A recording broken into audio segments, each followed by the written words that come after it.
I think business leaders really need to understand the public responsibilities that businesses have by virtue of their being so big and so powerful, and be willing to not just do anything that's necessary to seek more profits or more power or more resources, but really engage in dialogue that with state leaders, with government leaders, with members of the public, with NGOs that are meaningful and that allow companies to themselves change when necessary. I've heard some remarkable examples in the past couple of years of companies that we don't trust, typically, if we think about big chemical companies, that I believe are taking the sustainability issue incredibly seriously. Now, does that mean that they're perfect? I don't think so.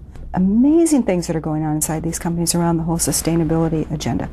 And so when companies begin to take this kind of sustainability question or responsibility question seriously, because they know how to make things happen, they can move it very quickly.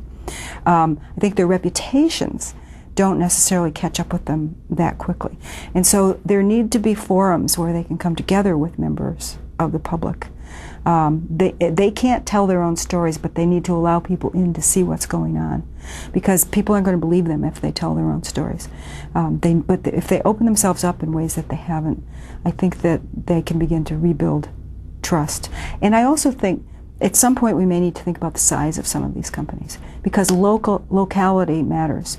Rootedness in a location matters.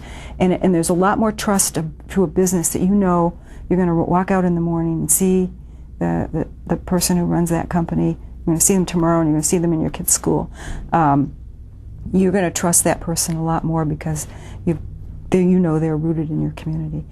One of the problems that global corporations face is that they don't have that sense of rootedness, and people don't trust them because they know, and they do.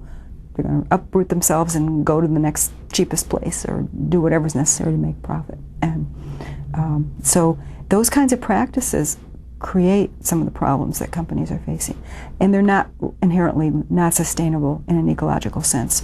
And so we're all going to have to come to terms with very different ways of living.